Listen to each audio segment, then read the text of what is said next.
or they are trying to be what they are not. Number 4, do you bully others? Or have you ever seen someone who bully others? This is a major sign of inferiority. Being a bully is not confidence. Making others feel less important is a sure sign that you are simply trying to hide your painful, inferior feeling about yourself. And number 5, do you only feel good about yourself when you feel you are doing better than others? Yes, it's a human nature to compare yourself to others around you. But there are what I call the healthy way and the unhealthy way of handling this.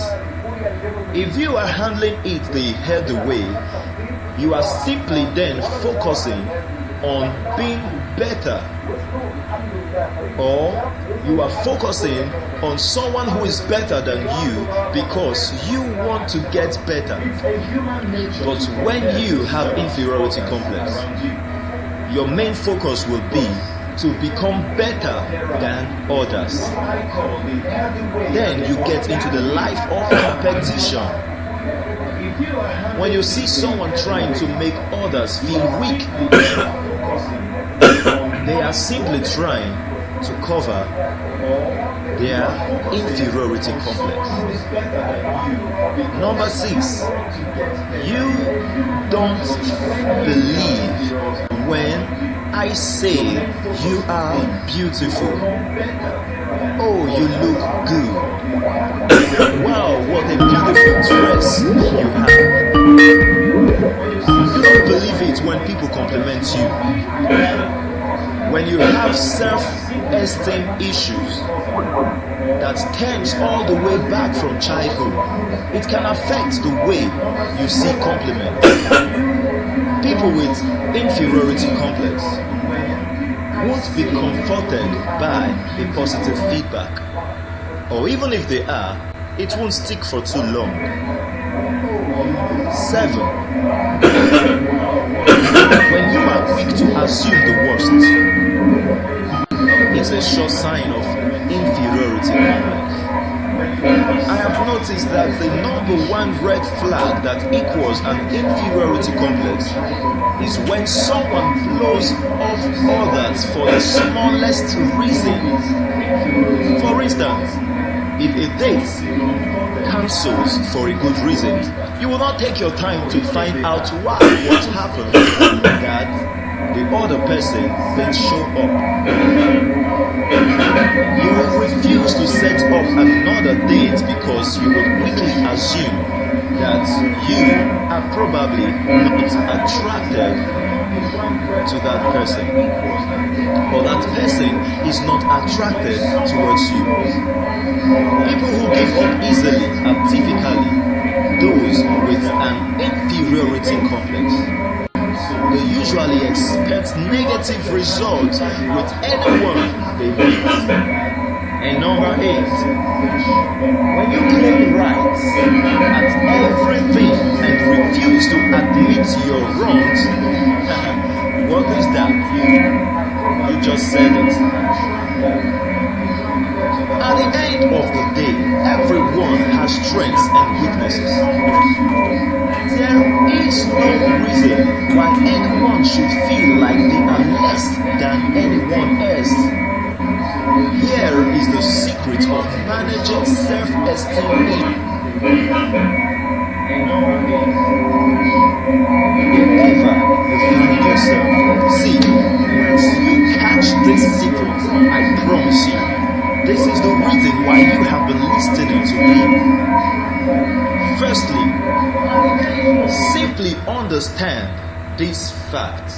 You are not better than anyone, but you are better than everyone because you are unique and dynamic in your own way, and no one, I repeat, no one before now and after you can ever be like you. You are special. And secondly, simply understand the fact that at some point everyone is trying to be so conscious to act better in front of others. Here is the secret. They are always thinking, how am I doing? And that also is going on in your own head. Self-consciousness. That is the major reason why you have ever felt inferior. How am I doing? You want to present yourself better. You want to be good at everything you're doing, and you are just trying to compel yourself to do well in front of everyone. So you are always conscious, how am I doing? And this immediately gives you a sense of limitation. You no longer become free. You no longer become your own self. And if you're not careful, you start acting out like someone else. So you would rather from today focus on what others are thinking about themselves. Did you get that? Start thinking about what others are thinking about themselves.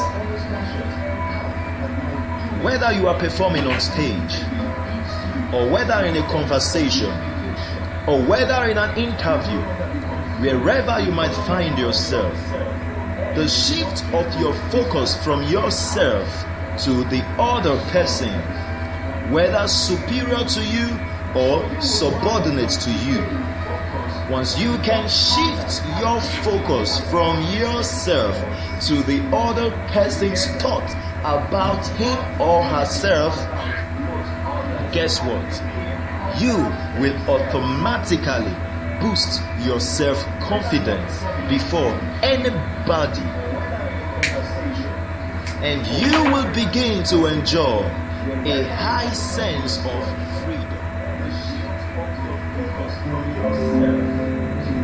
Nothing can resist a person that has that kind of commitment. The people that have made a difference on the planet.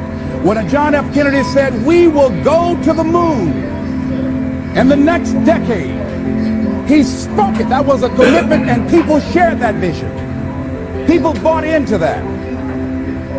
We've had all kinds of examples in history where people have made declarations, who have committed their lives to bring about a difference. There are people who are taking a stand today against hunger. I guarantee you it will be a part of our past at some point in time. Someone took a stand against polio. It no longer plagues us as it once did, because someone said, it is my commitment to eradicate it from the face of the earth. Someone made the commitment. The reason that we're here and enjoying the democracy that we have, someone made a commitment that whatever is required, if it means that I die. I remember Paul Robeson, here I stand for, I can do no other. And that's how you must be. Commitment means standing up for your life. It means honoring yourself. It means beginning to say and to see and recognize your alignment and oneness with the universe, and that you are a channel for life to express through. And we short-circuit it with anger. We short-circuit it with fear. We short-circuit it with envy.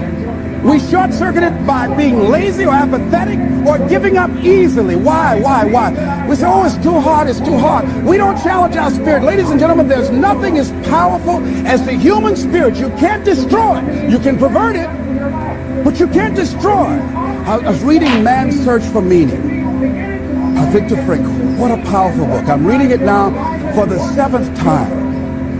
And he gives so many graphic examples of the power of the human spirit. And so what are some of the things that can fortify us and give us the kind of inner strength that will allow us to forward ourselves into the future by manifesting our commitments? Number one, commitment means in some cases going back to school, getting some training, sitting up in classes with people younger than you, putting yourself in a position where you don't know and that is awkward and uncomfortable, but because of your commitment to develop yourself or to go back to school to get a high school diploma or to get a college degree, that it doesn't matter, feeling dumb and saying, what am I doing here, sitting up in some boring class?